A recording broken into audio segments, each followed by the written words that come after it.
दोस्तों, अगर आप भी अपनी लाइफ में कुछ नया सीखने की चाह रखते हैं तो इस चैनल को अभी सब्सक्राइब कर लें। ओम नमः शिवाय, जय भोलेनाथ। दोस्तों, क्या आपके पितृ आपसे नाराज हैं?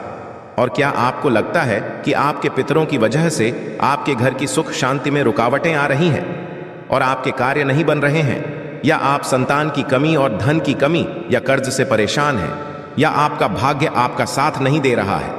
तो दोस्तों, इस बार के पितृपक्ष श्राद्ध में यदि आप दीपक से जुड़ा ये आसान सा उपाय कर लेते हैं तो आपके सभी पितृदोषों का तुरंत ही नाश हो जाएगा और आपको मिल जाएगी सभी संकट और कष्टों से मुक्ति। और दोस्तों, इस एकमात्र उपाय को करने से आपको धनवान मालामाल होने से कोई नहीं रोक सकता और आपकी जो भी मनोकामना है वो भी पूरी हो जाएगी। दोस्तों, इस बार 29 सितंबर 2023 से पितृपक्ष श्राद्ध बहुत ही दिव्य और दुर्लभ संयोग लेकर आए हैं। दोस्तों, इस पितृपक्ष में राजयोग काल सर्प दोष के साथ साथ धन लक्ष्मी योग भी बन रहा है, जिस वजह से इस बार के पितृपक्ष श्राद्ध का बहुत अधिक महत्व बढ़ गया है। और इस पितृपक्ष पर आप दीपक से जुड़ा ये आसान सा उपाय कर लेते हैं तो आपकी सभी समस्याओं का तुरंत ही अंत हो जाएगा। इसलिए दोस्तों, वीडियो को आखिर तक जरूर देखें। और यदि आप भी अपने जीवन में महादेव की कृपा पाना चाहते हैं और पितरों का आशीर्वाद पाना चाहते हैं तो वीडियो को लाइक करके कमेंट में हर हर महादेव लिखना ना भूलें। दोस्तों, भाद्रपद मास की पूर्णिमा से श्राद्ध पक्ष शुरू होकर आश्विन मास की अमावस्या पर समाप्त होते हैं। इस बार श्राद्ध पक्ष 29 सितंबर से 14 अक्टूबर तक ये दिन पितृ को समर्पित होते हैं। श्राद्ध पक्ष को पितृपक्ष, कनागत श्राद्ध आदि नामों से भी जाना जाता है। जैसा कि नाम से ही स्पष्ट होता है, पितृपक्ष ये पितृ का पक्ष है, यानी कि ये पितृ को समर्पित दिन होते हैं। इन दिनों में पितरों की आत्मा की शांति के लिए श्राद्ध तर्पण और पिंडदान किए जाते हैं। धार्मिक मान्यताओं के अनुसार पितृपक्ष के दौरान पूर्वजों का तर्पण श्राद्ध नहीं करने से पितृदोष लगता है। पितृपक्ष पितरों को प्रसन्न और उनकी कृपा प्राप्त करने के लिए बहुत ही खास दिन माने जाते हैं। माना जाता है पितृपक्ष के दौरान श्रद्धापूर्वक अपने पितरों को कुछ अर्पित किया जाए तो उससे पितृ अतिशीघ्र ही प्रसन्न हो जाते हैं और अपनी कृपा बरसते हैं। हिंदू धर्म में पितृगण को देव तुल्य माना गया है। शास्त्रों के अनुसार जिन पर पितरों की कृपा होती है उन्हें सभी देवी देवताओं का भी आशीर्वाद मिलता है। पितृपक्ष पितरों को समर्पित होते हैं, इसलिए इस दौरान कोई भी शुभ मांगलिक कार्य ना करें। पितृपक्ष के दौरान पितरों की आत्मा की शांति के लिए श्रीमद् भागवत गीता का पाठ अवश्य करें। पितृपक्ष यानी कि श्राद्ध पक्ष, जिसे कनागत भी कहा जाता है, यह वह समय होता है जब हमारे पूर्वज धरती पर होते हैं और हम श्राद्ध कर्म करके उनका आशीर्वाद प्राप्त करते हैं। हिंदू धर्म में मृत्यु के पश्चात श्राद्ध करना बेहद जरूरी माना जाता है। मान्यता है कि यदि अपने पूर्वजों का तिथि पूर्वक श्राद्ध और तर्पण नहीं किया तो उन्हें इस लोक से मुक्ति नहीं मिलती और वह संसार में ही भटकते रहते हैं। ब्रह्मा वैवर्त पुराण के अनुसार देवताओं को प्रसन्न करने से पहले मनुष्य को अपने पितरों यानी कि पूर्वजों को प्रसन्न करना चाहिए। पितृदोष सबसे जटिल कुंडली दोषों में से एक है।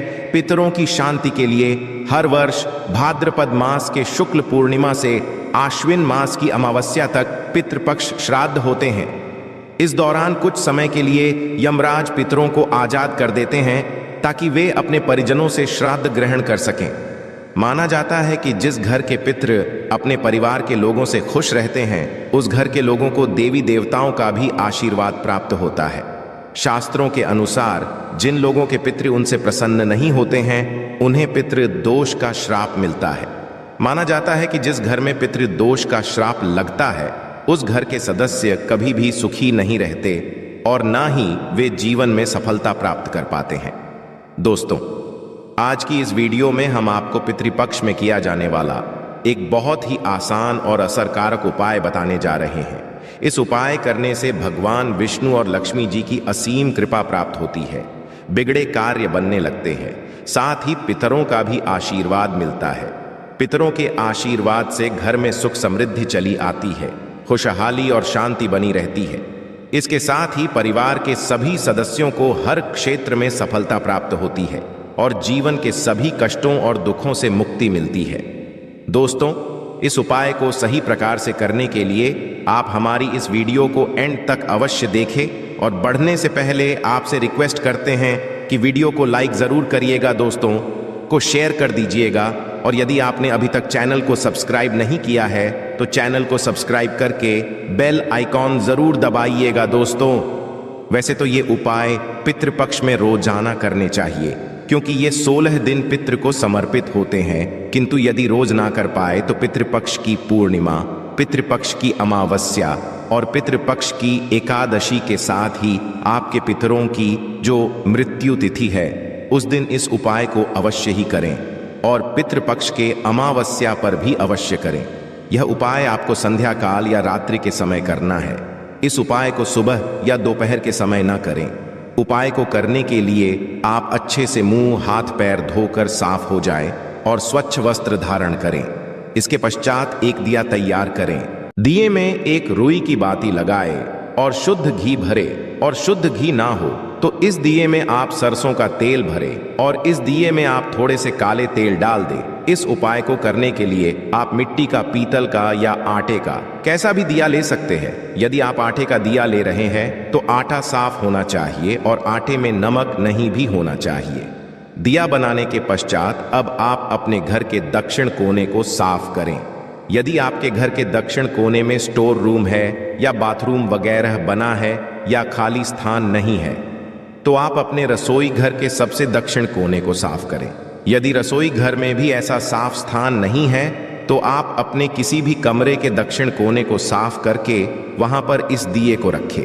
यदि किसी कमरे में भी ऐसी जगह नहीं है तो आप मंदिर के पास साफ स्थान पर इस दिए को आपको ऐसे रखना है कि दिए की जो बाती है यानी जो लो है वो दक्षिण दिशा की तरफ होनी चाहिए, यानी कि दिया का मुख आपको दक्षिणी दिशा की तरफ करना है। और ये भी ध्यान रखें कि दिए को सीधे जमीन पर ना रखे, दिए के नीचे कोई कपड़ा बिछा दे या कोई कटोरी प्लेट रख दे है या फिर थोड़े से साबुत चावल रख दे। सीधे जमीन पर दिया ना रखे। सीधे जमीन पर रखा हुआ दिया अपूर्ण माना जाता है।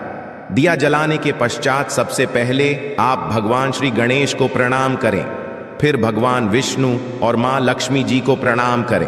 इसके पश्चात पितृदेव को प्रणाम करें। भगवान से अपने पितरों की आत्मा की शांति की प्रार्थना करें। इसके पश्चात पितरों से मुक्ति की प्रार्थना करें। इसके पश्चात आप भगवान विष्णु जी के महामंत्र ओम नमो भगवते वासुदेवाय का 11 बार जाप करें। मंत्र का जाप करने के पश्चात अब आप पितृदेव के इस मंत्र का 108 बार जाप करें। मंत्र इस प्रकार है, AUM पितृदेव इस मंत्र का आपको 108 बार जाप करना है। आप किसी भी माला पर जिस पर आप मंत्र का जाप करते हैं उस पर भी इस मंत्र का जाप कर सकते हैं, या फिर उंगलियों पर गिनकर या माचिस की तीली पर या मिश्री के दाने पर गिनकर भी आप इस मंत्र का जाप कर सकते हैं। दोस्तों, ध्यान रखिए, इस मंत्र का जाप आपको दक्षिण दिशा की तरफ मुंह करके करना है। शास्त्रों में बताया गया है कि पितृलोक दक्षिण दिशा में है। दक्षिण दिशा पितरों की दिशा होती, इस दिशा में पितरों का वास होता है। श्राद्ध पक्ष में दक्षिण दिशा में इस प्रकार दिया जलाने से और मंत्र का जाप करने से पितृदेव की असीम कृपा प्राप्त होती है और पितृदोष पितृ आशीर्वाद में बदल जाता है। मंत्र का जाप करने के पश्चात आप अपने पितरों को, अपने पूर्वजों को प्रणाम करें और सभी कष्ट, दुहक, दरिद्रता को दूर करने की प्रार्थना करें। दोस्तों, इस उपाय को करते समय कुछ बातों का विशेष ध्यान रखें। इस उपाय को करते समय स्वच्छता और पवित्रता का विशेष ध्यान महिलाएं पीरियड्स के दौरान इस उपाय को ना करें। इस उपाय को जरूरी नहीं है कि परिवार का एक सदस्य ही रोजाना करे। इसे परिवार में कोई भी कर सकता है और यह भी जरूरी नहीं है कि घर के पुरुष या लड़के ही इस उपाय को करें। इस उपाय को घर की बेटियां और बहुएं भी कर सकती हैं। इसके साथ साथ इस बात का विशेष ध्यान रखें कि पितृपक्ष में आप किसी भी प्रकार की तामसिक चीजों का सेवन ना करें। पितृपक्ष में प्याज, लहसुन, अंडा, तंबाकू, सिगरेट, शराब आदि चीजों का भूलकर भी सेवन करें और ये दिया आप अपने घर पर ही जलाएं। और यदि आप किसी और के घर गए हुए हैं तो किसी और के घर में आप इस दिए को अपने पितरों के नाम से ना जलाएं। यह उपाय आपको अपने घर पर ही करना है। पितृपक्ष के दौरान कोई भी शुभ कार्य नहीं करना चाहिए। इस दौरान कोई वाहन या नया सामान ना खरीदें। रोजाना की जरूरत के अलावा कोई भी नया सामान पितृपक्ष में नहीं खरीदना चाहिए। पितृपक्ष के दौरान नाखून नहीं काटने चाहिए, बाल नहीं काटने चाहिए, दाढ़ी मूंछ भी नहीं बनानी चाहिए। पितृपक्ष में ब्राह्मण गायों, कुत्तों, चींटियों, बिल्ली आदि को भोजन अवश्य ही कराना चाहिए। पितृपक्ष के दौरान कोई भी सौंदर्य प्रसाधन की चीज लगाने से बचे। पितृपक्ष के दौरान लड़ाई झगड़े ना करें, प्रेम से रहे, किसी की भी निंदा ना करें, लड़ाई झगड़े ना करें। पितृपक्ष के दौरान इन सभी बातों का विशेष ध्यान रखिए। दोस्तों, यदि आपने दिया चावलों पर रखकर जलाया है तो अगले दिन सुबह उठकर आप उन चावलों को पक्षियों को डाल दें। यदि आपने आटे के दिए का प्रयोग किया है तो उस दिए को भी आप पक्षियों को ढाल दें। यदि आपने मिट्टी तितल के दिए का प्रयोग किया है तो आप उस दिए को दोबारा प्रयोग कर सकते हैं। तो दोस्तों, आइए अब आपको बताते हैं पितृपक्ष के दौरान कौन सी चीजें आपको भूल कर भी नहीं खरीदनी चाहिए। लोहे का सामान। पितृपक्ष के दौरान लोहे का सामान नहीं खरीदा जाना चाहिए। यदि खरीदा जाता है तो इससे पितृ नाराज हो जाते हैं। साथ ही घर की नकारात्मकता बढ़ जाती है, घर की सुख शांति भी खत्म हो जाती है। ये जीवन में दुख का कारण बनता है। गृह प्रवेश, भूमि पूजन।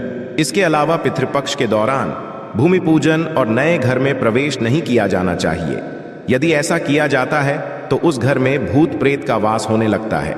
साथ ही घर का व्यक्ति काफी खुश नहीं रहता है और उसे जीवन में परेशानियां झेलनी पड़ती हैं। वहीं घर के व्यक्ति अक्सर बीमार भी रहने लगते हैं, क्योंकि ऐसा करने से पितृ नाराज हो जाते हैं। नए कपड़े। पितृपक्ष में नए वस्त्र नहीं खरीदे जाना चाहिए। हालांकि श्राद्ध पक्ष के दौरान नए वस्त्रों का दान जरूर जाता है, किंतु पुराने वस्त्र का नहीं और ना ही नए वस्त्र खरीदे जाते हैं। यदि ऐसा किया जाता है तो उस पत्र नाराज हो जाते हैं और उसका शुभ प्रभाव जीवन पर देखने को मिलता है। मांस मदिरा। पितृपक्ष या श्राद्ध पक्ष के दौरान मांस मदिरा नहीं खरीदी जानी चाहिए, ना ही इसका सेवन करना चाहिए।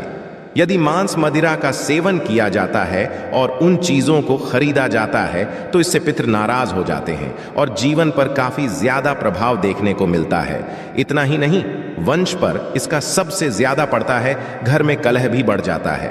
आइए अब आपको बताते हैं श्राद्ध विधि और श्राद्ध का भोजन। पौराणिक ग्रंथों के अनुसार श्राद्ध करने की भी विधि होती है। यदि पूरे विधि विधान से श्राद्ध कर्म ना किया जाए तो मान्यता है कि वह श्राद्ध कर्म निष्फल होता है और पूर्वजों की आत्मा अतृप्त ही रहती है। शास्त्र संवत मान्यता यही है कि किसी सुयोग्य विद्वान ब्राह्मण के जरिए ही श्राद्ध कर्म करवाना चाहिए। श्राद्ध कर्म में पूरी श्रद्धा से ब्राह्मणों को तो दान दिया ही जाता है। साथ ही यदि किसी गरीब जरूरतमंद की सहायता भी आप कर सके तो बहुत पुण्य मिलता है। इसके साथ साथ गाय, कुत्ते, कौवे आदि पशु पक्षियों के लिए भी भोजन का एक अंश जरूर ढालना चाहिए। इन्हें भोजन ढालते समय अपने पितरों का स्मरण करना चाहिए। मन ही मन उनसे श्राद्ध ग्रहण करने का निवेदन करना चाहिए। यदि संभव हो तो गंगा नदी के किनारे पर श्राद्ध कर्म करवाना चाहिए, नहीं तो घर पर भी इसे जा सकता है। जिस दिन श्राद्ध हो उस दिन ब्राह्मणों को भोज करवाना चाहिए। भोजन के पश्चात दान दक्षिणा देकर भी उन्हें संतुष्ट करें। श्राद्ध पूजा दोपहर के समय शुरू करनी चाहिए। योग्य ब्राह्मण की सहायता से मंत्र उच्चारण करें और पूजा के पश्चात जल से तर्पण करें। श्राद्ध करने के लिए किसी ब्राह्मण को आमंत्रित करें, भोज कराए और अपनी सामर्थ्य के अनुसार दक्षिणा भी दे।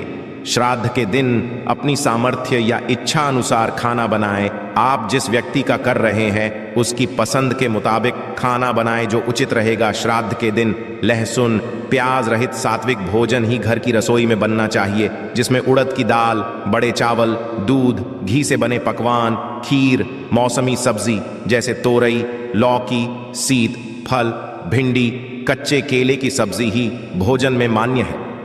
मान्यता है कि श्राद्ध के दिन स्मरण करने से पितृ घर आते हैं और अपनी पसंद का भोजन कर तृप्त हो जाते हैं। खाने में लहसुन प्याज का प्रयोग ना करें। आइए जानते हैं पितृपक्ष की पौराणिक कथा। पितृपक्ष की पौराणिक कथा के अनुसार जोगे तथा भोगे दो भाई थे। दोनों अलग अलग रहते थे। जोगे धनी था और भोगे निर्धन। दोनों में परस्पर बड़ा प्रेम था। जोगे की पत्नी को धन का अभिमान था, किंतु भोगे की पत्नी बड़ी सरल हृदय थी। पितृपक्ष आने पर जोगे की पत्नी ने उससे पितरों का श्राद्ध करने के लिए कहा तो जोगे इसे व्यर्थ का कार्य समझकर टालने की चेष्टा करने लगा, किंतु उसकी पत्नी समझती थी कि यदि ऐसा नहीं करेंगे तो लोग बातें बनाएंगे। फिर उसे अपने मायके वालों को दावत पर बुलाने और अपनी शान दिखाने का यह उचित अवसर लगा। अतः वह बोली, आप शायद मेरी परेशानी की वजह से ऐसा कह रहे हैं, किंतु इसमें मुझे कोई परेशानी नहीं होगी। मैं भोगे की पत्नी को बुला लूंगी, दोनों मिलकर सारा काम कर लेंगी। फिर उसने जोगे को अपने पीहर न्योता देने के लिए भेज दिया। दूसरे दिन उसके बुलाने पर भोगे की पत्नी सुबह सवेरे आकर काम में जुट गई। उसने रसोई तैयार अनेक पकवान बनाए, फिर सभी काम निपटाकर अपने घर आ गई। आखिर उसे भी तो पितरों का श्राद्ध तर्पण करना था। इस अवसर पर जोगे की पत्नी ने उसे रोका ना। वह रुकी, शीघ्र ही दोपहर हो गई। पितृ भूमि पर उतरे। जोगे भोगे के पितृ पहले जोगे के यहाँ गए तो क्या देखते हैं कि उसके ससुराल वाले वहां भोजन पर जुटे हुए हैं। निराश होकर वे भोगे के यहाँ गए। वहां क्या था? मात्र पितरों के नाम पर अग्यारी दे दी गई थी। पितरों ने उसकी राख चाटी और भूखे ही के तट पर जा पहुंचे। थोड़ी देर में सारे पितर इकट्ठे हो गए और अपने अपने यहाँ के श्राद्धों की बढ़ाई करने लगे। जोगे भोगे के पितरों ने भी अपनी आप बीती सुनाई। फिर वे सोचने लगे, यदि भोगे समर्थ होता तो शायद उन्हें भूखा ना रहना पड़ता, मगर भोगे के घर में तो 2 जून की रोटी भी खाने को नहीं थी। यही सब सोचकर उन्हें भोगे पर दया आ गई। अचानक वे नाच नाच कर गाने लगे, भोगे के घर धन हो जाए, भोगे के घर धन हो जाए। सांझ होने को हुई। भोगे के बच्चों को कुछ भी खा नहीं मिला था। उन्होंने मां से कहा, भूख लगी है।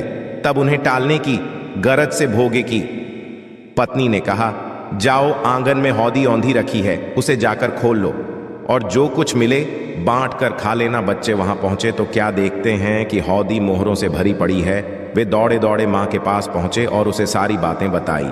आंगन में आकर भोगे की पत्नी ने यह सब कुछ देखा तो वह भी हैरान रह गई। इस प्रकार भोगे भी धनी हो गया, मगर धन पाकर वह घमंड दूसरे साल का पितृपक्ष आया। श्राद्ध के दिन भोग एक स्त्री ने 56 प्रकार के व्यंजन बनाए, ब्राह्मणों को बुलाकर श्राद्ध किया, भोजन कराया, दक्षिणा दी। जेठानी को सोने चांदी के बर्तनों में भोजन कराया। इससे पितृ बड़े प्रसन्न तथा तृप्त हुए। तो यह थी आज की खास वीडियो। आशा है कि आज की इस प्रस्तुति में बताई गई जानकारी आपको अच्छे से समझ आ गई होगी। वीडियो अच्छा लगा हो तो एक लाइक अवश्य कर दें। धन्यवाद वीडियो के अंत तक बने रहने के लिए।